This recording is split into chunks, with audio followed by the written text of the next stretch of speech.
اس سے آج نہیں ہو سکی، سو ایسی ہی بستر پر لیٹ گئی۔ جب پھر سے میاؤں میاؤں کی آواز اس کے ساتھ چٹکانے لگی، اس کا دل بیٹھنے لگا۔ یہ آواز اس کے کمرے کی کھڑکی سے آ رہی تھی۔ اس کے کمرے کی کھڑکی تک پہنچنے کے لیے باہر سے گھوم کر دوسری طرف جانا پڑتا تھا۔ تو کیا یہ بلا بھی زخمی ٹانگ کے ساتھ اتنا لمبا سفر کر کے اس کی کھڑکی تک پہنچا تھا؟ ترس اور خوف نے ایک ساتھ اسے ڈرایا تھا۔ وہ اٹھ کر کھڑکی تک گئی اور جب پردہ ہٹایا تو سامنے ہی وہ بلا اپنی سرخ چمکتی ہوئی آنکھیں کھڑکی پر گاڑے کھڑا تھا۔ دہشت زد ہو کر اس نے پھر سے کھڑکی بند کرنی چاہی، لیکن جب اس بلے نے بہت آج سے ہلکا سا میاؤں کیا تو وہ لاچارگی سے اس بلے کی طرف دیکھنے لگی۔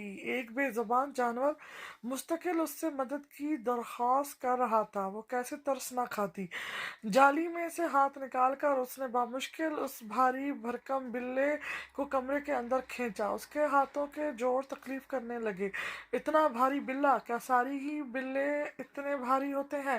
اس نے حیرت سے اس بلے کو دیکھتے ہوئے سوچا، پھر ساری سوچن جھٹک کر اس کی ٹانگ کا معائنہ کرنے لگی۔ نہ جانے کیوں اسے ایسا لگ رہا تھا جیسے بلی کی ٹانگ میں وہ لکڑی کا ٹکڑا کسی نے پھنسایا تھا۔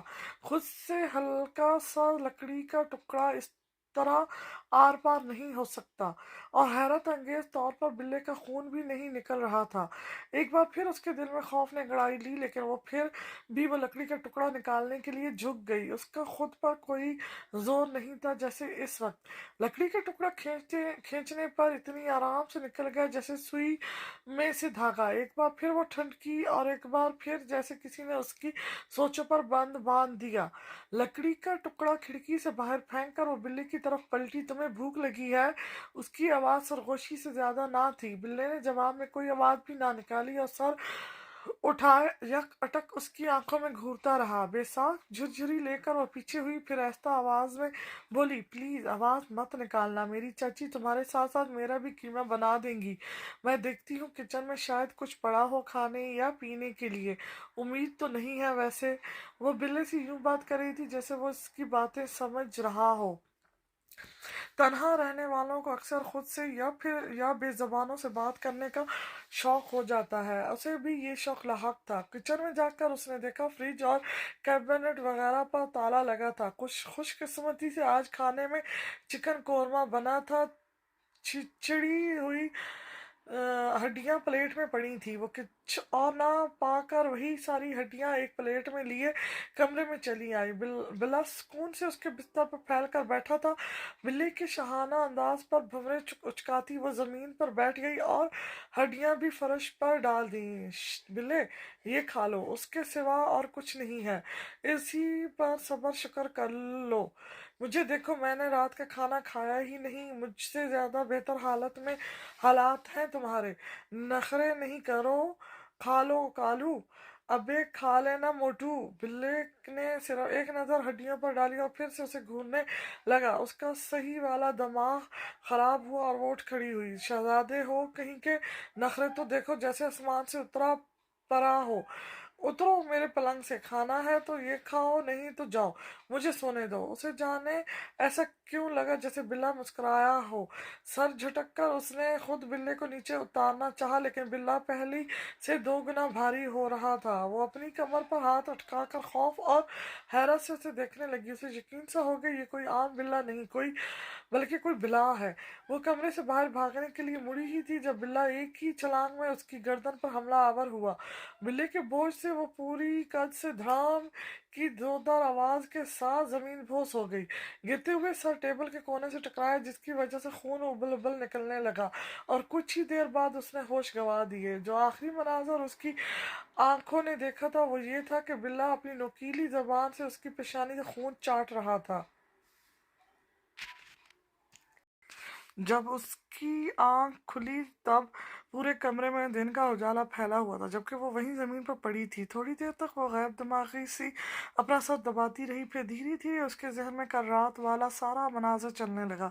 وہ جھٹکے سے اٹھ بیٹھی، اس کی دہشت سے پھٹی آنکھیں پورے کمرے میں چکراتی پھر رہی تھیں۔ سر کی چوٹ تکلیف دے رہی تھی جبکہ پورا جسم خون ضائع ہونے کی وجہ سے بے جان ہو رہا تھا۔ اس کی نظر گھڑی پر پڑی جہاں گھڑی 8 بجا رہی تھی، یقیناً صبح کے 8، لیکن اس کا دل بیٹھنے لگا۔ چچی جتنی بھی ظالم سہی لیکن نمازی 5 وقت کی تھی۔ فجر کی وقت ہی ان کا شور شروع ہو جاتا کیونکہ وہ اپنے بچوں پر بھی نماز کے لیے سختی کرتی تھی۔ ان کی تیز آواز کا فائدہ اسے بھی ہوتا اور وہ بھی فجر کے لیے اٹھ جاتی، لیکن آج ایک تو رات کا دہشت ناک واقعہ، اس پر صبح کی یہ بوجھل خاموشی۔ وہ تیزی سے دھڑکتے دل پر ہاتھ رکھے جب ادھر ادھر نظریں دوڑاتی چچی کے کمرے میں پہنچی تو وہاں کا مناظر اسے ساخت کر گیا۔ تیز رفتاری سے دھڑکتا دل رک سا گیا، آنکھیں بڑی اور پتلیاں چھوٹی ہو گئیں، دل پر پڑا ہاتھ پہلو میں جا گرا۔ کچھ دیر تک وہ خالی دماغ سے کمرے میں بکھرا خون اور چچی ناصر، نازش اور نوید کے خون سے لت پت سفید بے جان وجودوں کو دیکھتی رہی۔ پھر اس کی چیخیں بلند ہوئیں اور پھر بلند تر ہونے لگی۔ وہ ایک ایک کے مردے وجود کے پاس جا کر اسے جھنجھوڑتی، اسے پکارتی، پھر کوئی جواب نہ پا کر اچھل کر پیچھے ہو جاتی، پھر دوسری لاش کے قریب جاتی اور یہی عمل دہراتی۔ بہت دیر تک وہ دیوانگی کی حالت میں یہی عمل کرتی رہی۔ پھر اسے جب یقین آنے لگا اس مناظر کی سچائی پر تو وہ دوڑ کر کمرے سے نکلی اور صحن میں جا کر گہری گہری سانسیں لیتے ہوئے برما چلانے لگی، خود کو گیلا کرتی اور پھر برما چلاتی، پانی آنے پر پھر پانی میں بھیگنے لگتی۔ اس کی چیخیں اور آنسو مسلسل جاری تھے۔ وہ کبھی خود کو کوستی تو کبھی اس بلے کو بد دعائیں دیتی۔ اس کی تو ساری دنیا اجڑ گئی تھی۔ ماں باپ کے مرنے کے بعد چچا نے اسے سنبھالا تھا، پھر چچا کے دنیا چھوڑ جانے کے بعد بھی چچی اسے بچپن سے جیسے تیسے صحیح پال پوس رہی تھی۔ کیا یہ کم احسان تھا؟ آج کے دور میں وہ ان کی ساری سختیاں بھلائے اپنا سینہ پیٹ رہی تھی۔ اچانک وہ اٹھی اور دروازہ کھول کر باہر بھاگی۔ اس طرح سنسان راستے پر صبح کے وقت بھیگی بھیگی دوپٹے سے بے نیاز بھاگتی ہوئی وہ کہیں سے بھی نارمل نہیں لگ رہی تھی۔ وہ دوڑتی ہوئی فیروزہ خالہ کے گھر کے باہر رکی جن سے چچی کے اچھے تعلقات تھے۔ دھڑ دھڑ دروازہ بجائے ہوئے وہ جیسے توڑ دینے کے در پر تھی۔ اندر سے فیروزہ خالہ کی غصے کرنے کی آواز آ رہی تھی، لیکن وہ ایک پل کو نہیں رکی اور جنونیت کیفیت میں دروازہ بچاتی رہی۔ کمرے کا مناظر اس کی نظروں سے ہٹ نہیں رہا تھا۔ دروازہ فیروزہ خالہ کے بیٹے نے کھولا۔ وہ انہیں دیکھ کر ایک پل ساخت ہوئی، جبکہ فیروز بھائی اس کے حلیے پر نظریں دوڑاتے ہوئے ہکا دھکا کھڑے رہ گئے۔ وہ انہیں نظر انداز کر کے ان کے پیچھے کھڑی فیروزہ خالہ کے سینے سے لگی اور شدت سے رونے لگی۔ فیروزہ خالہ کے گھر کے سب فرد صحن میں آ گئے اور حیرت سے اسے دیکھنے لگے۔ فیروزہ خالہ نے اسے الگ کرنے کی کوشش کی، لیکن وہ تو ان کے سینے سے گویا چمٹ گئی تھی۔ اے کچھ بتا تو صحیح لڑکی، دل بیٹھا رہا ہے میرا، گھر میں سب ٹھیک ہے؟ فیروزہ خالہ نے اس کی پشت ہلاتے ہوئے کوئی 20ویں دفعہ پوچھا، جبکہ فیروز بھائی اور ان کے والد اس کے گھر کی طرف نکل پڑے تھے کہ خدا جانے کیا قیامت ٹوٹی تھی صبح ہی صبح اس پر۔ اور وہ فیروزہ سے الگ ہو کر کچھ بتانے کی کوشش کرنے لگی، لیکن اچانک اس کی آنکھوں کے آگے اندھیرا چھا گیا اور وہ سب کو حواس باختہ چھوڑتی پھر حواس چھوڑ بیٹھی۔ فیروزہ خالہ نے یاسین شریف پڑھ رکھی، پھر اس کی تپتی پیشانی کو چھوا اور ساتھ ہی پھونک بھی اس کے پورے وجود پر ماری۔ وہ 4 دنوں سے ہوش سے بیگانہ تھی، ذرا سی آنکھیں کھولتی گھر والوں میں کسی کو پکارتی اور پھر بے ہوش، لیکن بے ہوشی میں بھی اس کی آنکھوں کے کناروں سے آنسو گرے چلے جا رہے تھے۔ فیروزہ بیگم خود بھی کمرے کا ہیبتناک مناظر اپنی آنکھوں سے دیکھ چکی تھی۔ پوسٹ مارٹم رپورٹ سے ظاہر تھا یہ کسی جانور کا کام تھا، لیکن آج کل کے دور میں اس رپورٹ پر یقین کرنا مشکل ہی تھا۔ پولیس والوں کا شک اس کی طرف ہی تھا جو ہوش میں آ کر نہیں دے رہی تھی۔ فیروزہ خالہ کی زبانی پولیس اس کے اور چچی کے تعلقات سے واقف ہو چکی تھی۔ پولیس کا خیال تھا مار پیٹ سے تنگ آ کر اس نے جذبات میں آ کر یہ حرکت کر ڈالی ہوگی اور قتل کر دینے کے بعد اسے صدمہ لگ گیا ہوگا۔ جو سچ ہے میں آپ کو بتا چکی ہوں۔